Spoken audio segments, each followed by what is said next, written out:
بسم اللہ الرحمن الرحیم۔ السلام علیکم میرے پیارے بھائیوں اور بہنوں، تمام عاشقان رسول کو حج اور قربانی کے مہینے ذوالحجہ کی آمد مبارک ہو۔ دل کی گہرائیوں سے دعا ہے کہ اللہ تعالیٰ ذوالحج کے چاند کو تمام عالم اسلام کے لیے خیر کا باعث بنائے اور ذوالحجہ کا چاند تمام مسلمانوں کے لیے سلامتی اور خیر لے کر طلوع ہو، آمین ثم آمین۔ چاند دیکھنے کی دعا حضرت طلحہ بن عبید اللہ رضی اللہ عنہ سے روایت ہے کہ رسول اکرم صلی اللہ علیہ وآلہ وسلم جب نیا چاند دیکھتے تو یہ دعا پڑھتے: اللہم اہلہ علینا بالیمن والایمان والسلامۃ والاسلام ربی و ربک اللہ۔ اے اللہ، اس چاند کو ہم پر برکت، ایمان، سلامتی اور اسلام کے ساتھ طلوع فرما۔ اے چاند، میرا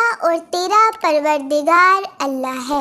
ماہ ذی الحجہ کا بابرکت چاند دیکھ کر مذکورہ بالا دعا پڑھنا ہرگز نہ بھولیں۔ اپنے لیے اور تمام مسلمانوں کے لیے دعا ضرور کریں۔ اللہ تعالیٰ آپ کی دعا کو شرف قبولیت عطا فرمائے، آمین ثم آمین۔ میرے پیارے بھائیوں اور بہنوں، جن بہن بھائیوں نے میرے چینل کو سبسکرائب کیا ہے، اللہ تعالیٰ ان پر اپنی خاص رحمتیں فرمائے، اور جن میرے بھائیوں اور بہنوں نے اپنی بہن کے چینل کو سبسکرائب نہیں کیا، ان سے گزارش ہے کہ میرے چینل کو سبسکرائب کر دیں، ویڈیو کو لائک اور شیئر کر دیں۔ اللہ تعالیٰ آپ کو جزائے خیر عطا فرمائے اور مجھے میرے مقصد میں کامیابی عطا فرمائے، آمین ثم آمین۔ میری اور آپ کے پیارے نبی حضرت محمد صلی اللہ علیہ وآلہ وسلم جب نیا چاند دیکھتے تو 3 مرتبہ یہ دعا پڑھتے: ہلال خیر و رشد، ہلال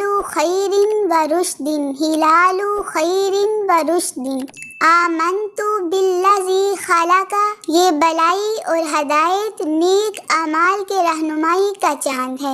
یہ بلائی اور ہدایت کا چاند ہے، یہ بلائی اور ہدایت کا چاند ہے۔ میں ایمان لایا اس پر جس نے تجھے پیدا کیا۔ اور پھر آپ صلی اللہ علیہ وآلہ وسلم فرماتے: الحمدللہ الذی ذہب بشہر کذا وجاء بشہر کذا۔ شکر ہے اس اللہ کا جو فلاں مہینہ لے گیا اور فلاں مہینہ لے آیا۔ سبحان اللہ۔ اللہ تعالیٰ ہمیں بھی اپنے آقا کی سنت پر عمل کرتے ہوئے یہ دعا پڑھنے کی توفیق عطا فرمائے، آمین۔ میرے پیارے بھائیوں اور بہنوں، تفسیر روح المعانی میں ہے کہ چاند دیکھ کر سورہ ملک پڑھنے والا انشاءاللہ مہینے کے 30 دنوں تک سختیوں سے محفوظ رہے گا، اس لیے کہ یہ 30 آیتیں ہیں اور 30 دنوں کے لیے کافی ہیں۔ اللہ تعالیٰ مجھے اور آپ کو عمل کی توفیق عطا فرمائے۔ میرے پیارے بھائیوں اور بہنوں، جب بھی دعا کریں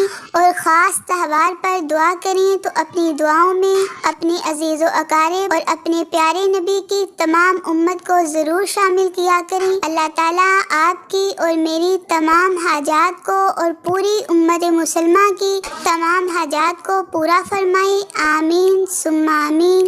اللہ حافظ۔